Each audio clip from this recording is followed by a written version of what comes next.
a good reminder. Everybody make sure you turn your cell phone in. Good afternoon. Good afternoon. My cats aren't being very loud. Good afternoon. Good afternoon. Thank you. Welcome to the Bartow History Museum, our October lunch and learn. We're glad to have you out and join us this afternoon. We turned the air conditioner on outside, I see, but I'm glad you braved the weather to come in. It's too cold for me. Before we get started, I will give you some updates on what's coming up in the next couple of weeks. Our next evening lecture will be next Thursday, October 27th. Our very own Lauren Rose will be giving that lecture. Lauren, you want to give us a preview? So I will be talking. Stand up. Stand up. So I will be talking about the duality of religion and spiritualism here in the southeastern United States, specifically in Appalachia, and how some of the folk traditions that have survived sort of existing here in the Bible Belt, and how they've kind of collected in volumes like the Foxfire books and Home Remedy books, and things like that. So definitely come give that a listen if you're interested in stuff like that. When did you say that was? That is October 27th. That'll be on Thursday. 7 o'clock that evening. Yeah, 7 o'clock.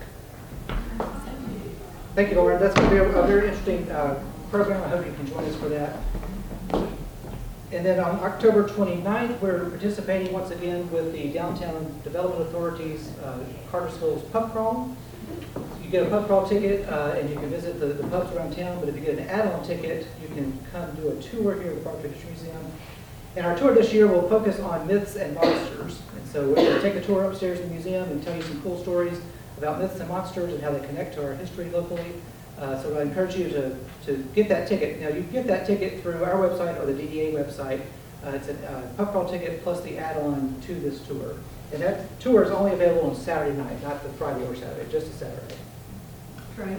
Yes. Is it possible to do the tour without doing the pub crawl? If you're a member, yes. And so if you want that, if you're a member of the Bartow History Museum, you can buy the pub crawl ticket alone. Just see one of us afterwards. But if you don't want to do the pub crawl? Correct. That's what I Oh. was trying to say. Oh. If you want to just do the Myths and Monsters tour and you're a member of the museum, you can do that. And then finally, November 12th, Santa Claus is coming to town. It's his annual visit to the Bartow History Museum. If you've got kids or grandkids, or you yourself want to come see the jolly old man, come to join us for that event. New this year, Mrs. Claus will also be joining him this year. So if you want to get tickets for that, they are on our website as well. That does typically sell out, so if you're interested in participating in that event, I encourage you to go get your tickets soon. Any questions about any of that? All right. Well, we are thrilled to have today one of our own, Paige Jennings, who used to work here with us, and we're glad she's found a new calling, and we miss her here, but we're glad she should come back and do this with us. Come on in. Yep. Paige was born and raised in Cartersville, and she has a bachelor's degree in history with a certification in public history from Kennesaw State University and a master's degree in historic preservation from Georgia State University. Paige previously interned at Oakland Cemetery with the Historic Oakland Foundation's preservation team, and now actively works in the field of doing preservation professionally. Tongue twister. Yes. Please join me in welcoming Paige Jennings. The offended look I had is for a moment, I thought you were going to say, we're so happy they're not with us anymore. And I was like, Never. I was like, I knew you didn't miss me, but still. But yeah, so hello everyone. My name is Paige Jennings. As Trey was saying, I have a background in preservation as well as history, and my special interest is definitely cemeteries overall. My capstone project as part of my grad program was over Oak Hill Cemetery, which is of course the municipal cemetery for the city of Cartersville. So when I was approached to do a lecture for October, I of course was going to talk about cemeteries, but I thought this would be a really cool opportunity to talk about cemetery cemetery types that we don't talk about a lot, which is municipal cemeteries. So municipal cemeteries being cemeteries owned and operated by a municipal government, and we'll get into a little bit more of the details of that here in a second. I'm going to preface this with, I'll be talking about the main municipal cemeteries that have been used for every city in Bartow County. When I say city, I'm speaking of an incorporated city. So small neighborhood, just like the Acco neighborhood or Cassville, since those were not incorporated and were not as municipalities, they will not be a part of this presentation. So I'm so sorry if you're looking forward to me talking about the Acco cemeteries or a certain churchyard. Unfortunately, I won't be talking about those in this lecture. I'll also preface this with, if you have any questions, I do ask that you save them to the very end. I have severe ADHD, and while I did take my medication this morning, if we get off on a tangent, I don't know if I can get back on. So if you have any questions, save them towards the end. That way we can get through this first part and then answer any questions you may have at the very end. All right, that being said, we're going to be doing the Necropolis of the Southeast. So when I say necropolis is just a very old word that essentially means any cemetery that's associated with ancient or historic city. It's usually used for cities of antiquity. So we're thinking of like Rome and Greece, areas like that. But it's a nice word to apply to these as well because they're pretty similar overall. In general, when you look at the timeline of the Southeast, you see certain types of cemeteries prevailing through certain parts of the history. So you start off with before colonization and non-European burial grounds, which are going to include Indian burial grounds or Native American burial grounds, such as the Ottawa Indian Mounds right up here, here in Cartersville. So of course, before Europeans came over, the Native people who were in this land had their own burial practices. While some of them did do burials, some of them did not. It just depends on the culture of the individual tribe or nation. But here in Cartersville, we actually have a really good example of burials that were happening with the Indian burial mounds over off of the highway. I can't remember what highway it is, but that highway, that thing. All right.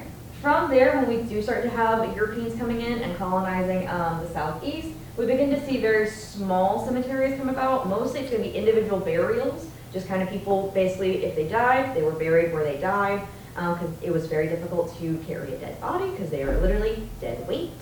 That was a joke, please not. Thank you.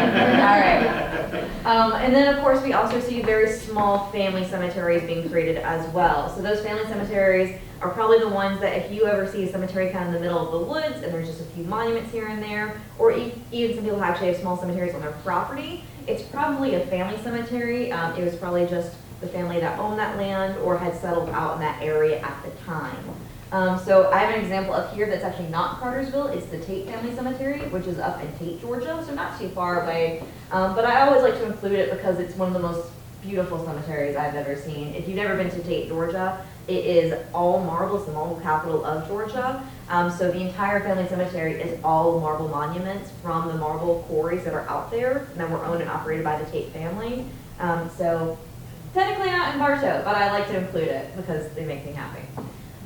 From there, as we begin to see more settlers coming over from Europe into the North American region and settling further west into Georgia, so getting away from the coastline and even along the coastline as well, we begin to mostly see small settlements of churchyards and graveyards.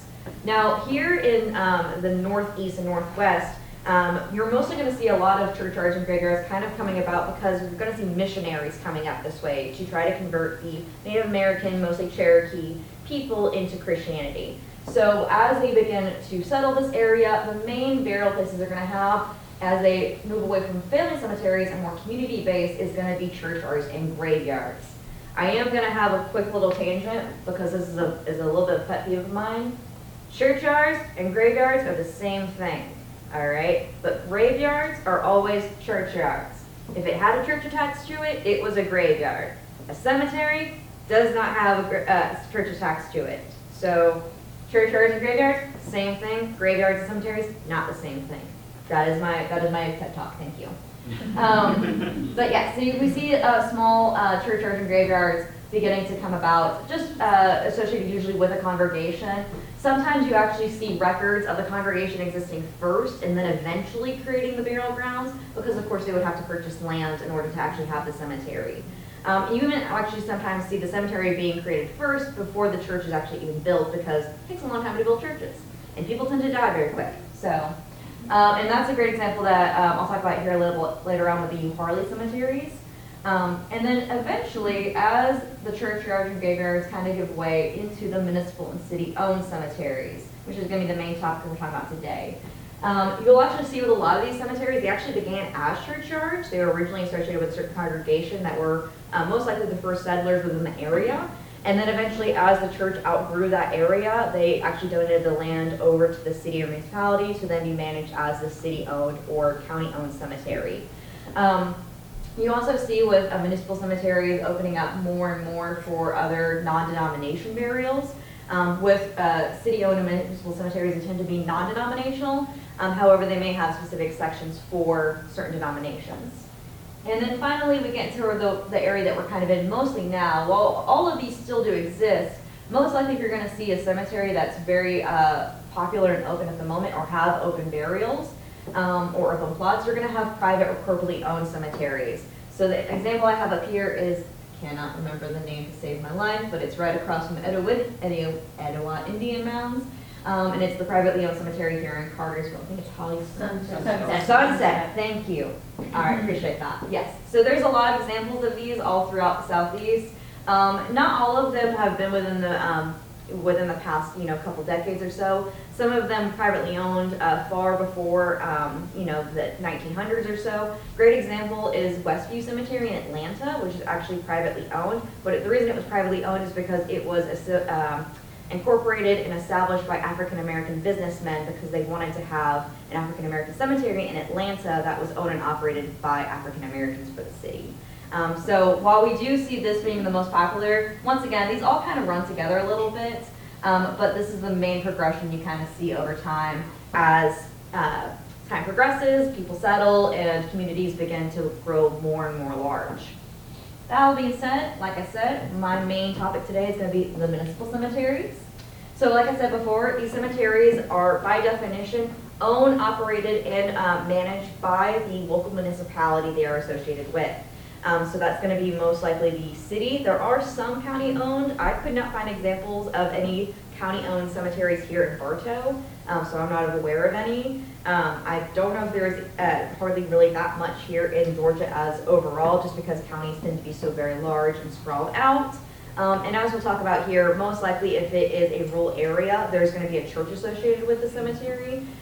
So that's kind of where that comes from. That being said, like I said before, most likely not necessarily non-denominational, but they may have distinct sections. You may see a Jewish section for very large communities. Oakland Cemetery down in Atlanta, where I did my internship, has a very large Jewish section that was purchased by the Jewish seminary in order to house or serve as the final resting place for several of the Jewish members of the Atlanta community. You also see separations before the end of segregation for race as well, and we'll actually see an example of that with Oak Hill that I'll talk about here in a second. You also have the main reason why you may think, well, why do we need to have a city-owned cemetery? Why can't people just purchase their own plots and be buried where they want to? And that's because of people called paupers, or simply people who were not able to afford proper burials. So the main purpose of having a municipal cemetery is, of course, to have a final resting place for all citizens of the community, including those who could not afford so. So that's where you're going to have what's called pauper burials or pauper sections. A lot of times these burials did not have actual monuments or headstones. They'll actually just have what's called a pauper field or a pauper section. And it is usually just a very large field with no actual monuments erected. So for that, it's a little bit sad because those people don't have, any monuments to remember them by, but they were able to have a proper burial within their community that they lived. You also, previously, before we were able to transport bodies very easily, thanks to Mr. Abraham Lincoln, because they put his body on tour after he passed away, and they, found all the amazing ways of embalming. Before that, it was not very easy to transport dead bodies or anyone really. So if anyone were to by chance pass away here in Cartersville, but they were all the way from Michigan or were traveling or so on and so forth, rather than trying to get their body all the way back home in Michigan, which would take a very long time, and probably would not survive the journey, instead they would have travelers buried in the local municipality cemetery. So that was also one of the main reasons. I actually have a really cool article from Oak Hill from, I think it's 1874, where there is very large complaints happening about how the cemetery is taking up too much space for the paupers and travelers who do not contribute anything to the city of Cartersville. It was a very hot topic at the time. I find that very funny because one of the main points of municipal cemeteries, like I said, is to house paupers and travelers, but they were very upset that they were taking away valuable plots from the actual citizens of Cartersville. So it's a very, very spicy read. And then finally, like I said before, pauper sections, burials, so there are free plots available that are owned by the city themselves. Also, generally, the municipal cemeteries tend to be more affordable than privately owned, just because, like I said, it's meant to serve as the final resting place for all citizens. So overall, you see that municipal cemeteries tend to be more financially affordable for all economic and social statuses. Rather than a privately owned or a church-owned cemetery. Especially with a lot of churchyards, you have it to where you have to be a member of that congregation in order to be buried there. So this is a way to keep families together that maybe were a part of different congregations, a way for anyone who maybe was not a part of a certain church or a certain denomination here, or did not worship a religion that was prominent in the area, to have a proper burial in their community. Additionally, like I said, it is more affordable, so it's a little bit less costly. However, the affordability does come with its own cost, which includes the fact that it is owned and operated by a city, so they only have limited funding when it comes to upkeep. So oftentimes with a lot of municipal cemeteries, you see that there's not a lot of upkeep of the monuments themselves, but more overall the landscaping and just simply keeping up with removing trash and waste and so on and so forth. You do also see, though, however, that with these cemeteries, because they are owned by cities and they do like to use them as recreational areas, they can also be quite elaborate, though.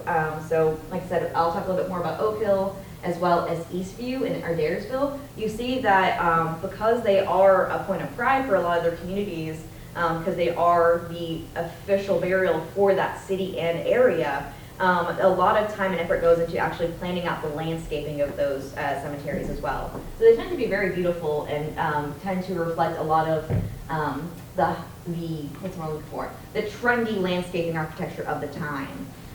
So you'll see that as I kind of go through some of the photos here in a second.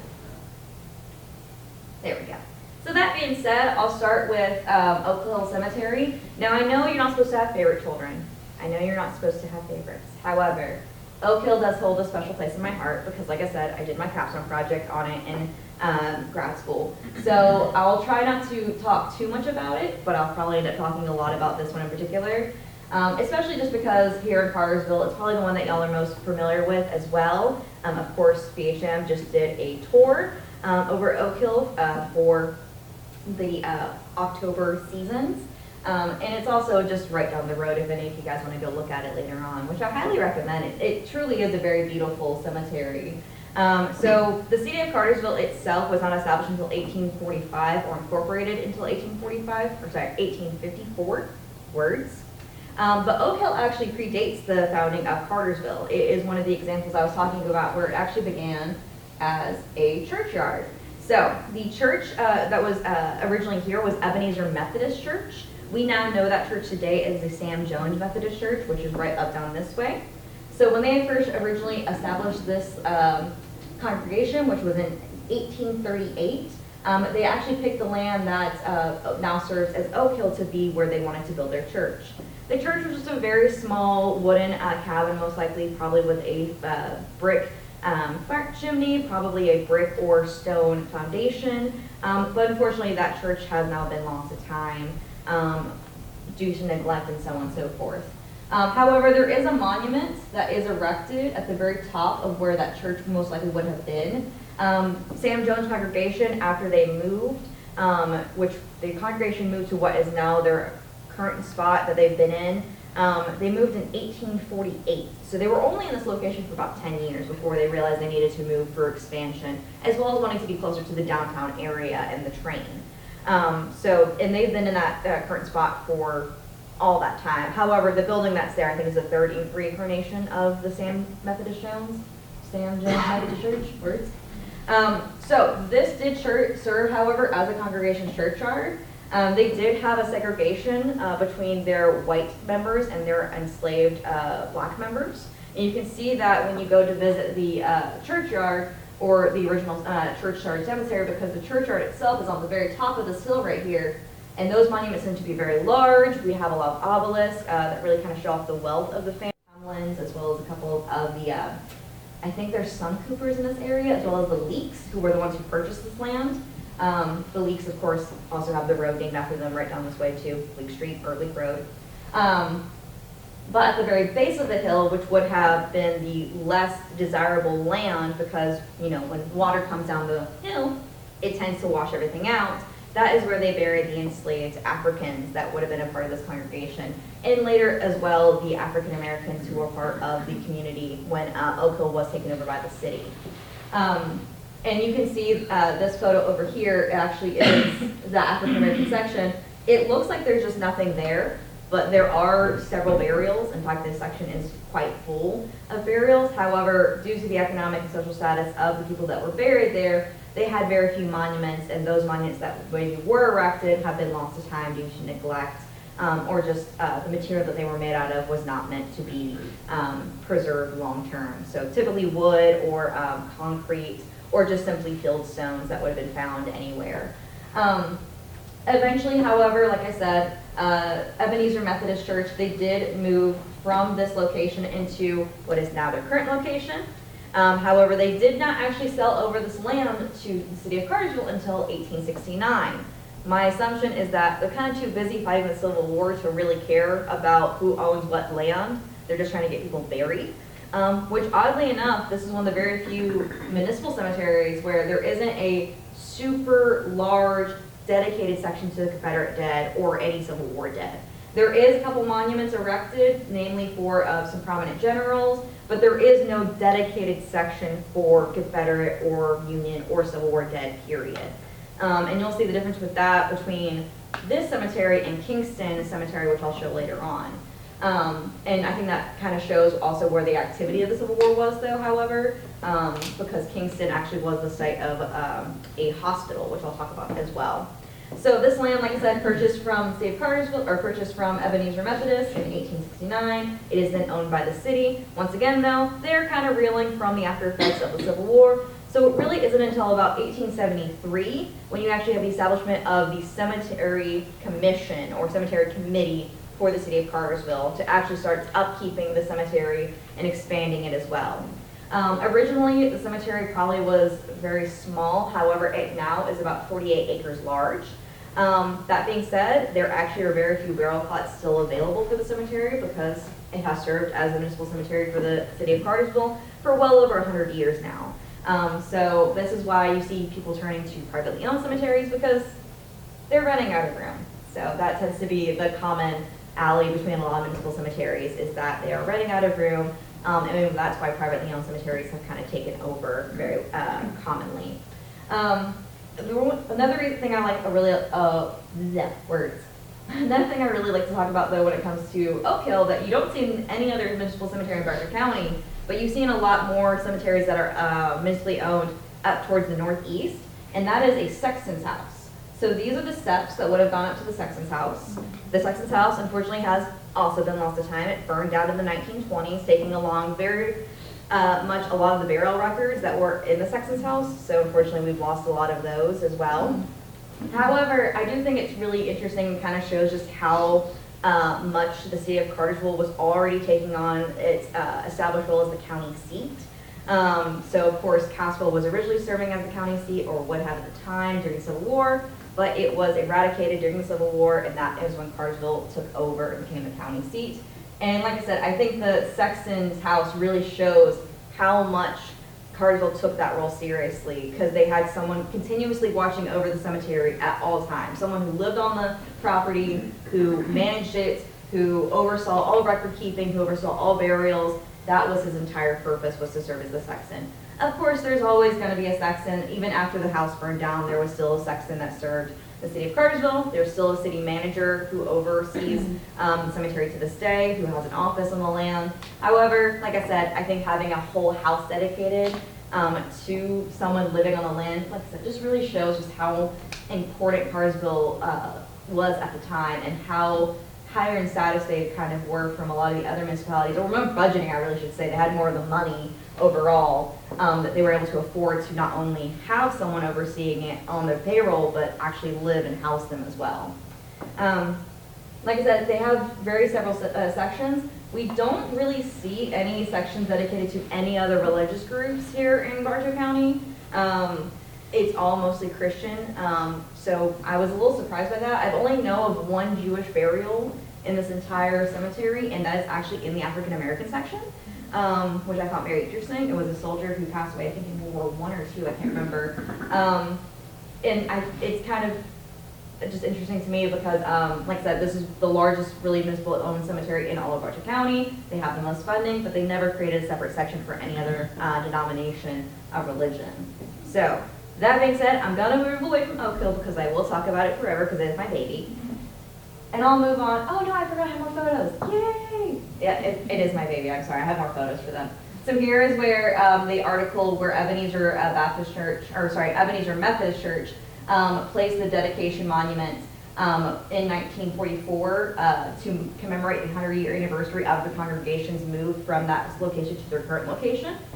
You also have the actual plot that shows where the old cemetery section would have been. Notice that there is no plots dedicated at all. There is no lines that dedicate where family lots are because once again, those records have been lost to time and they were never mapped out before those records were lost.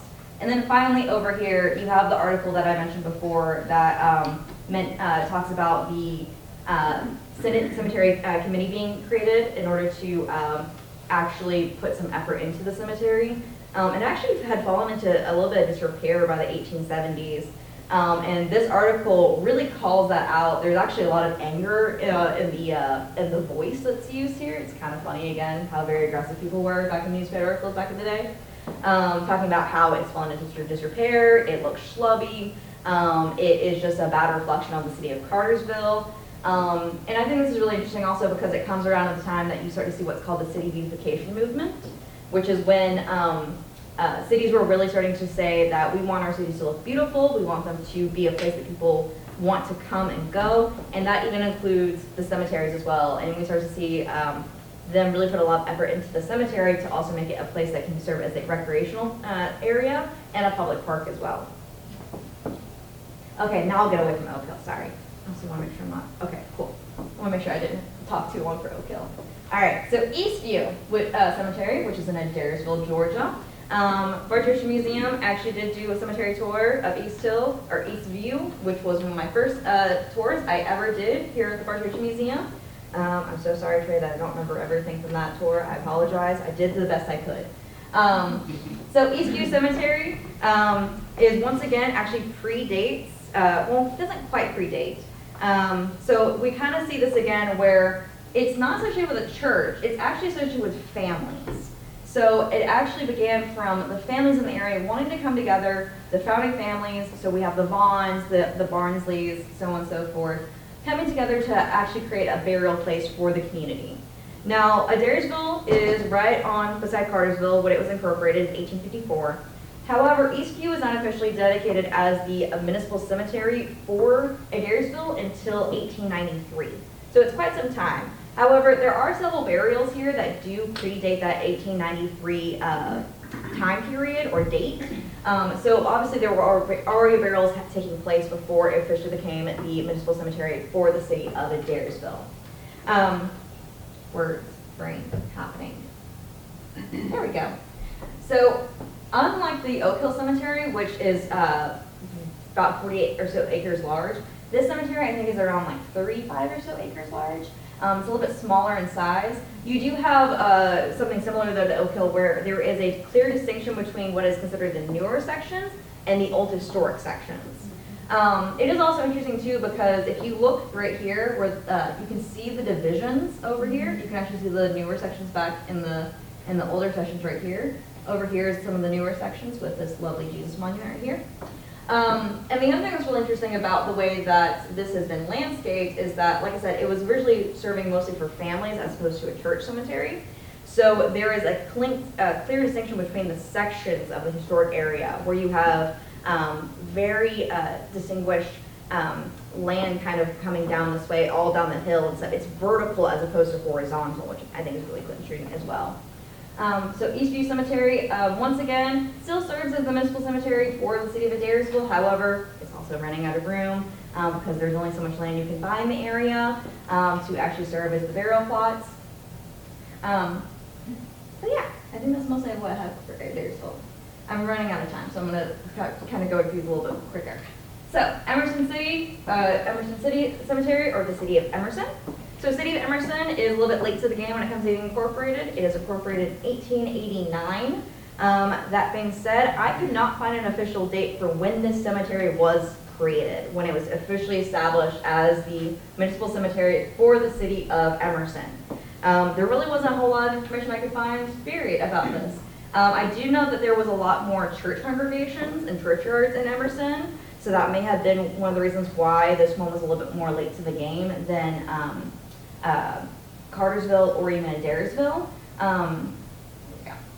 But you do actually see it looking more similar like Oak Hill overall, and they're very kind of park-esque with very large trees everywhere. And once again, if this is around like the 1880s or so, it's kind of going to that city beautification movement. So most likely, when they eradicated this cemetery, they were not only thinking of it as a final burial place, but also serving as a recreational spot for picnics and family gatherings, somewhere that people could go and pay respect, but also enjoy a nice Sunday out in the park.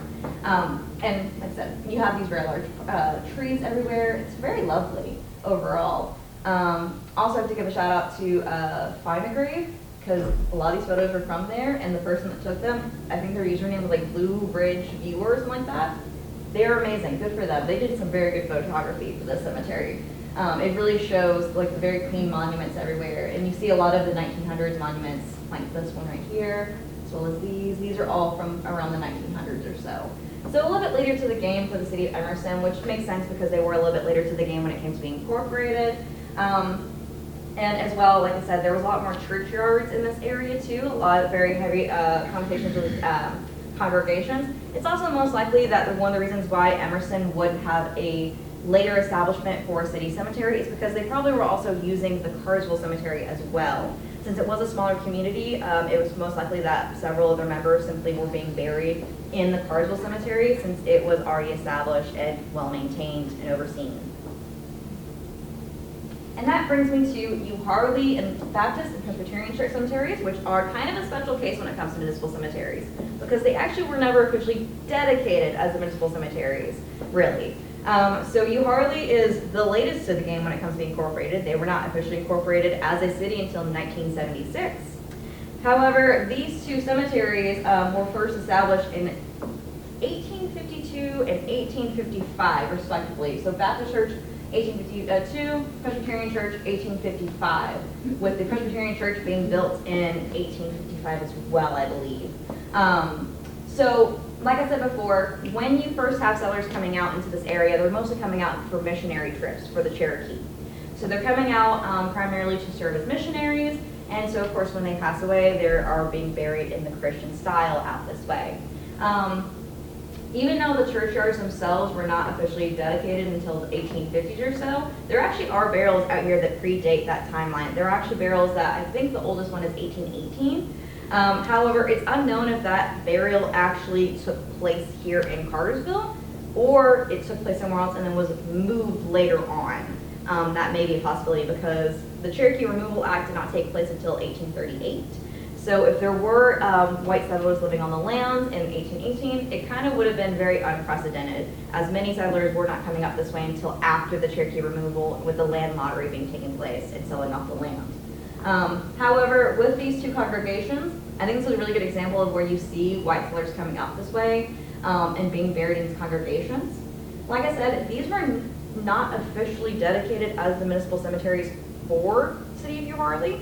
However, that's because the City of U Harley didn't exist until 1976. It was still serving as the main two cemeteries for the communities at the time. Even so, they actually have a section dedicated in between the two cemeteries because they are right beside one another for the enslaved Africans that were part of the community at the time, and that's now known as the Pioneer, African American Pioneer Cemetery, which they believe that burial first started taking place around the 1840s. So this is probably one of the oldest areas when it comes to just burials as opposed to established cemeteries. There was probably a lot more individual burials that were taking place that were simply just not a part of an overall congregation at the time. But the Presbyterian church, right here, do I have photos? I do! Yay, I love photos. So the church that's right here, that's Presbyterian Church, that is now owned and operated by the city of Harley. They oversee the church as well as overseeing the cemetery upkeep. So it has now officially essentially become a city municipal cemetery, because as I mentioned before, municipal cemeteries are cemeteries that are owned, operated, and overseen by a local municipality. So even though they were initially never officially the burial sites for the city necessarily, they do serve as municipal cemeteries now. I don't believe the Baptist Church Cemetery is under ownership from the city of Harley. I think they still own and operate themselves. But they do get a little bit of help here and there. So yeah. All right. Now we move on to Kingston. Once again, Kingston was a hard one for me to find information on. It's a very small community. I think when I looked at the population, it's only about 700 people. So very small overall, however, very old history. Kingston is our oldest incorporated city, having been incorporated in 1850. So it actually predates the city of Cartersville and the city of Adairsville by a good 4 years. And that includes the cemetery as well, which once again, could not find an official date for when this cemetery was established, but we do know that it was well established before the Civil War, because this area was actually used, here we go, to serve as the burial place for several members of the Wayside Hospital, which was the hospital that was eradicated during the Civil War after the slang was taken over by Union soldiers. As also, this was the only municipal cemetery I could find that has an official dedicated area for the Confederate dead, and is still very much prominent right over here. And this would make sense because the city of Kingston was a major area for the Civil War. I'm sure many of you have heard about the locomotive chase that took place, as well as several of the battles of this area. So this cemetery is still owned and operated by the city of Kingston. I don't believe they have any active burials at this point in time. If they do, it's most likely in a very newer section. But yeah, now I'm just kind of speedrunning because I want to make sure I don't go too far over. Okay, cool, we're doing good. All right, City of White's Cemetery, or White City Cemetery. So City of White is one of the later comers. It's not quite as late as New Harley, but they're established and incorporated into a city in 1919. However, the community, once again, had been there already for a very long time, with the post office having served in that location for several years beforehand, since about 1890. In fact, the City of White is actually named after the first postmaster who served in that post office. I can't remember his first name, but his last name was White, which is why the City of White is named White. That was always a fun fact for me. I always liked that. I like the fact that the post office master got to name a city after him. That's pretty cool. Now this is another good example of, once again, it was originally, stay with me, a churchyard. So this was originally the churchyard for White Methodist Church. I believe most likely this is the latest edition of being a city cemetery. And the reason I say that is because, once again, could not find an official incorporation or establishment date for the cemetery. However, looking through the burial dates for the cemetery, almost all of them are after 1900. I could not find any burials that took place before the 1900s. So my most best guess is that, once again, White has always served primarily as a sleeper community, as it's called, so mostly people living residentially in that area, but then commuting into Cartersville to actually work. So it's probably most likely that what happened was that during that time, there simply were not enough people out in that area to actually justify having a city cemetery. And if there were people that were out in that area, they were either being buried in very small family cemeteries on their own property, or, once again, they were being commuted out into Cartersville, which would have been a little bit of a shorter commute than, to Michigan, and buried in Oak Hill. It's also very likely that, once again, since this was a churchyard cemetery at some point, there may have been some first established church congregations. Okay, it's not gonna be loud. All right, church congregations that were first established, and those were served as the primary burial spots for the community members during that time. So there just wasn't simply a need to have an official municipal cemetery for quite some time, since there were many other options. However, as the city of of a white crew, officially being established, like I said, in 1919. Most likely they wanted to establish a city cemetery in order to once again fulfill those purposes of having a proper place for paupers or people who could not afford pauper burials, as well as having a place for any travelers that are coming through who are not able to be great rest in peace, laid to burial words, travel restrictions. And here are a couple examples. Like I said, we have birth dates, but 1919, this is one of the oldest ones I can find, 1839. I believe this one's 1911 or so. So mostly we're going to have some monuments from the early 1900s.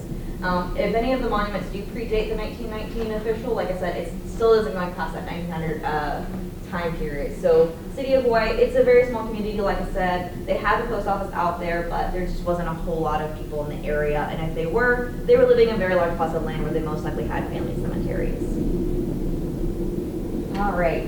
So that all being said, I've did a little bit of run through. So 6 communities are officially incorporated as cities here in Bartow County. And I've gone through those 6 main cemeteries. That is not to say that there are not several more cemeteries, of course, in Bartow County. There's a whole list of them on the GenWed website, which is a saving grace if you ever want to do research on the cemeteries in Bartow County. But I do think it's very interesting. It kind of really shows and reflects the growth of those communities over time, as well as shows what was happening when those cemeteries were established. So like I said before, Oak Hill here in Cartersville really shows how Cartersville was taking stride in officially being the county seat after the Civil War. They had a lot of funding, so they were able to make this very large, almost park-esque cemetery for their municipal cemetery, versus looking at Kingston, which had a lot of heavy activity from the Civil War. They have one of the largest areas for the Confederate dead in their cemetery.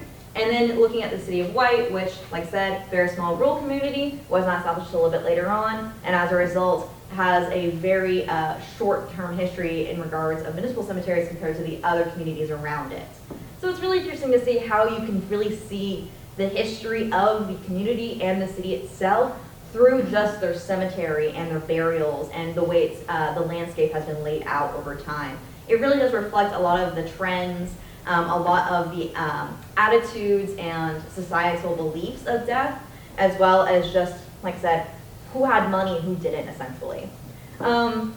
Today, municipal cemeteries are still a thing. You can still be buried in them, of course. However, like I was saying throughout the presentation, several of them are running out of places, and it simply is a matter of over time, while many of these cemeteries were originally eradicated at what was considered the edge of town, so Oak Hill would have been established at what was considered the edge of Cartersville.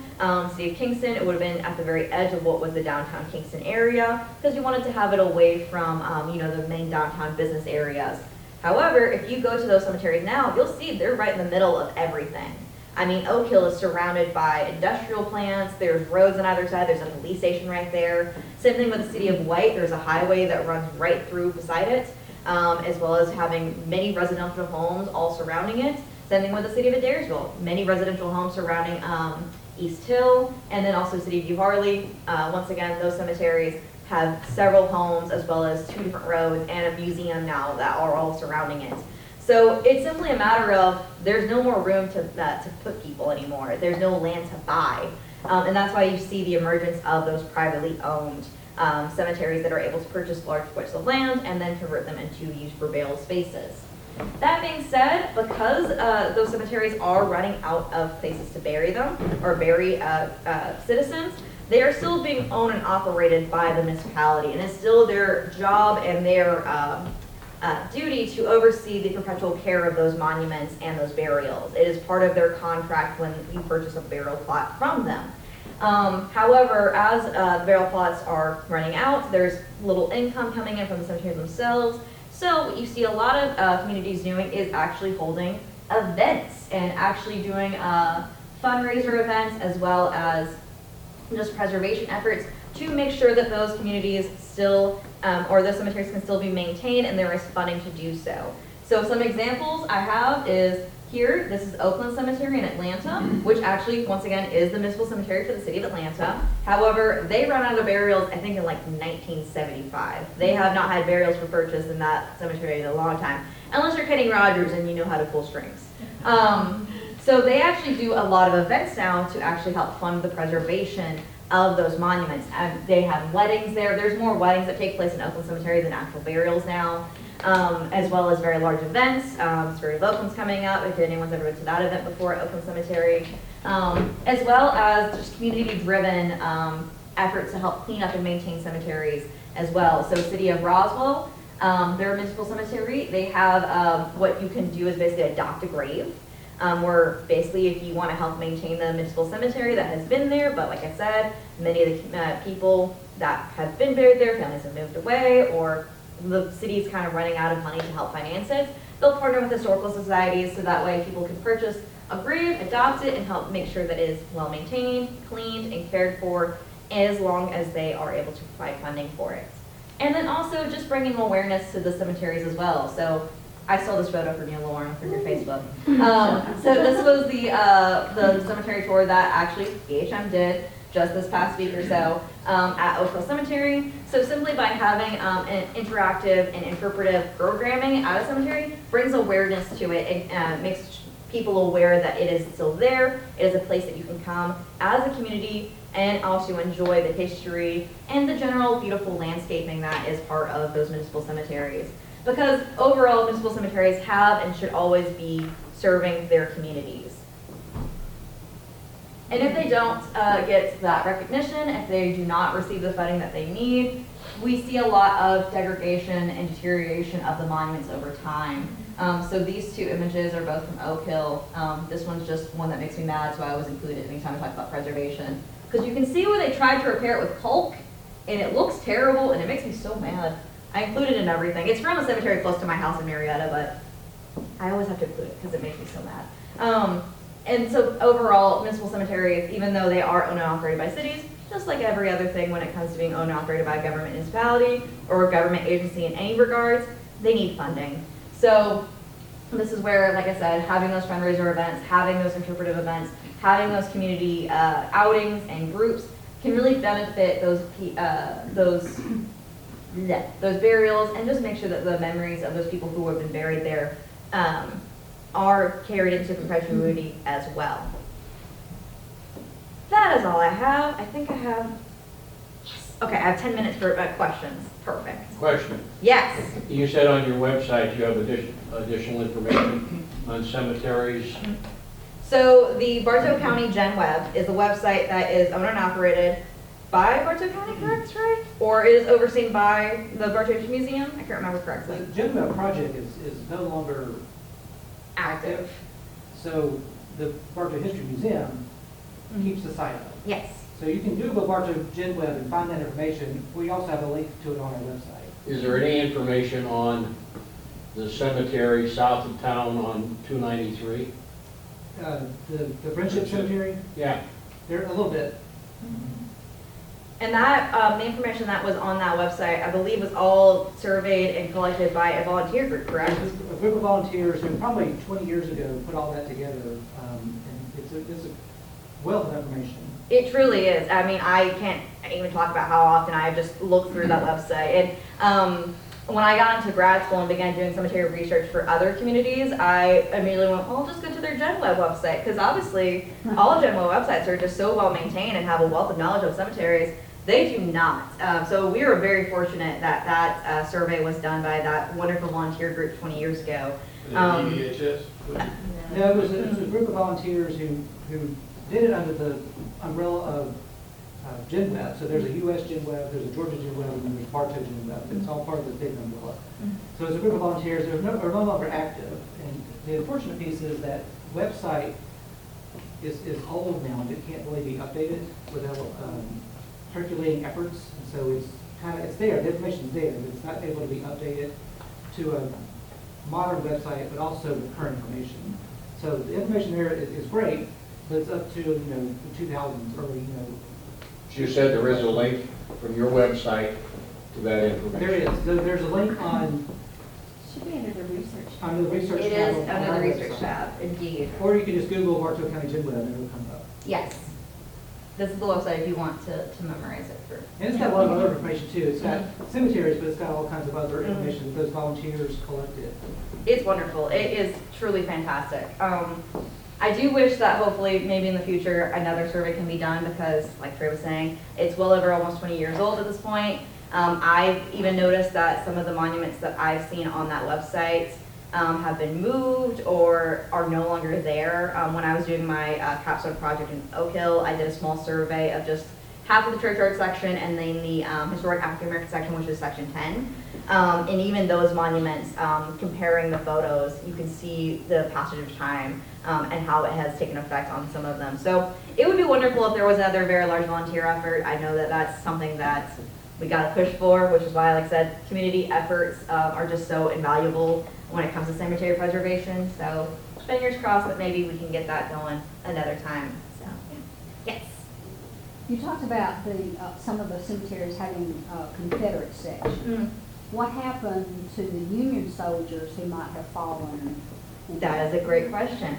So oftentimes, if, like I said, so we really don't see the transportation of the dead at all in the Civil War. I mean, truly, unless you had money and you could get someone to get your passed away loved one shipped back to you, it just wasn't a thing. On top of that, this was also before embalming really was taking place. Really, you don't see embalming becoming the main preservation effort for the dead until after Abraham Lincoln is assassinated and they take his body on the little tour that they do throughout the United States.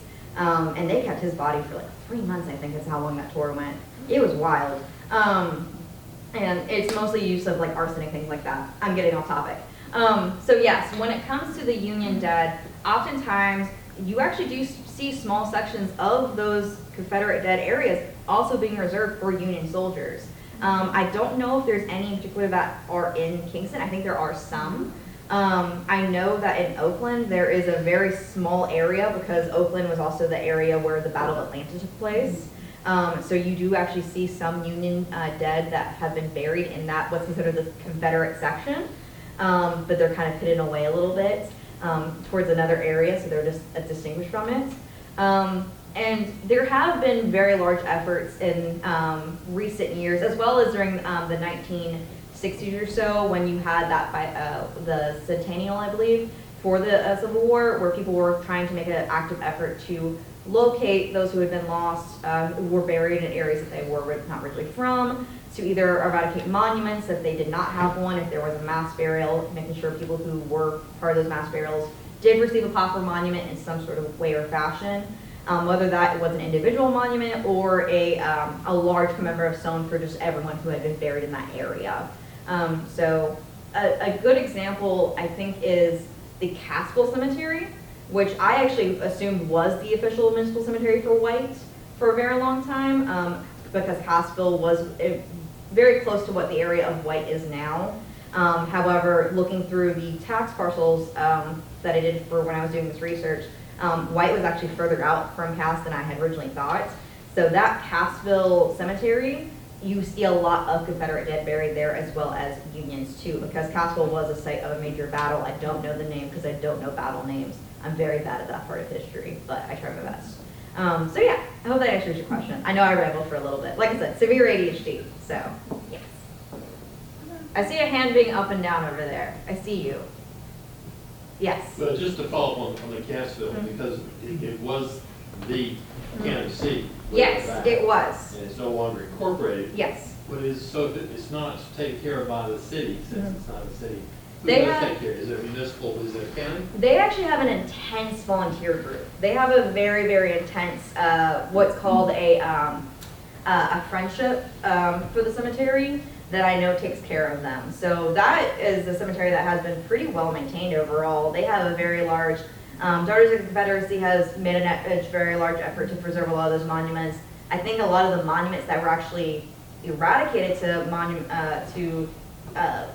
commemorate the Confederate dead were actually eradicated by the Daughters of the Confederacy in the 1960s and 70s.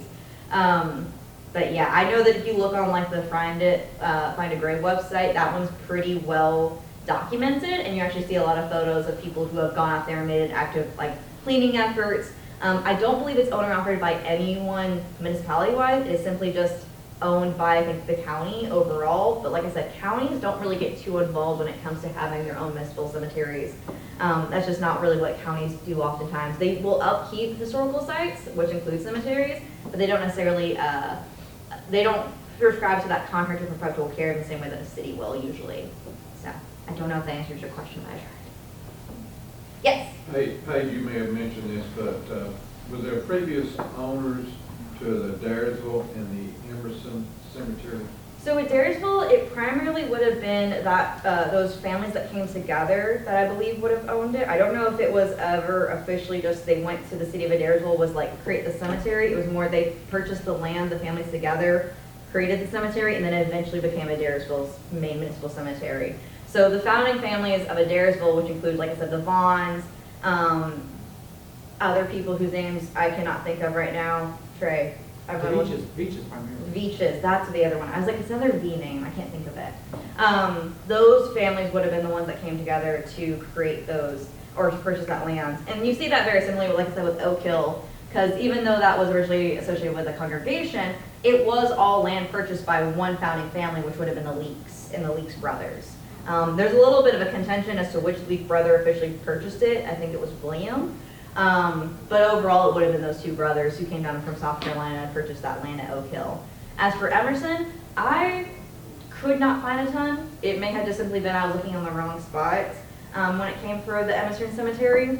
That one, there wasn't a lot of information on in general. Like I said, I was trying to do research for 6 cemeteries, so it was kind of hard to figure out where to spend the most time. But yeah, for Emerson, I'm assuming most likely for that one, what had happened was it was established later on because, like I said, they probably were mostly using either small congregation cemeteries. I know that it's Raccoon Baptist Cemetery was out in that area as well. That is one of the oldest cemeteries in this area. So they probably were raising that one for a very long time before they officially decided to establish the Emerson City Cemetery to serve as the municipal cemetery for that area. So it's kind of a similar thing that happened with White too. Emerson Methodist, the original one, was next door to it. Yes. So that may have also, I haven't seen that, but that may have been part of their cemetery. Yep. And evolved into the city cemetery. Most likely, yeah. You'll see it a lot with the cemeteries in this area when it becomes a municipal cemetery. It's because they're taking over a churchyard that's already been established. Because it is a little bit easier. It's already been dedicated to be used for the burial of citizens, and most likely it's where a lot of people want to be buried because their families are already there. So it just kind of makes sense overall to evolve from a churchyard into the municipal cemetery over time. You really only see sections being specifically purchased for burials by the city for very, very large cities. So that's primarily going to be like your Atlantas, your Savannahs, your Augustas, where it was a planned city or they were trying to plan it overall, and so the city themselves actually went out, purchased the lands, and said, this is going to be used for our municipal cemetery. So Oakland and Atlanta, Laurel Hill and the Colonial Cemeteries down in Savannah. I cannot think of the Augustus right now. Macon or Macon has Rose Hill Cemetery, but even that one was originally purchased by a family and then given to the city of Macon. So lots of different origins overall, but it's just very rare to see a cemetery that was actually originally purchased land by the municipality to only serve as a cemetery for a very long time for that municipality, as opposed to adopting another already established cemetery or burial site. Any other questions? Sarah, do you have a question? Well, it's kind of depressing, but how early do you need to buy a grave if they're all filling up? As soon as possible. Figure out where you want to be buried. Absolutely. You get a coupon? I didn't say you get a coupon, I said my dad has a coupon. I think they have referral things where, like, if you refer someone, you get like $100 off. Yeah, my dad got one for Sunset. Yeah, see? But like, It's great. But you have to use it before you. Just, I'll leave you guys with this little tidbit in the honor of Halloween. Always plan for where you're going to be buried because you will die someday. So it's part of life. Thank So you. yes. I guess we're all going to need one. Yeah. It's not a sad thing. It's a happy thing. I can't wait to be Are buried. they still selling plots at Oak Hill? I think there's very few left. If you go onto Oak Hill, you can see where the newer sections are, and already they are quite filled. And they really do not have any place to expand when it comes to Oak Hill because, like I said, you've got roads on either side, you've got a bridge on one area, you have that whole industrial park in the back and stuff, so they are running out very quickly at Oak Hill. I think that's one of the reasons why Sunset has taken over kind of the primary place of burial for a lot of residents of Cartersville, unless you have a congregation that you can be buried in the churchyard. So, yeah. Paige, thank you. We'll mention that, again, Bartow County Agenda, Find the Graves, those are great resources. And you mentioned Historical Society, they have a section on their website that has a map of cemeteries with some information as well. And then in our archives, if you're interested in a specific cemetery like Bill, the Friendship Cemetery, we have files on a lot of these cemeteries in our archives.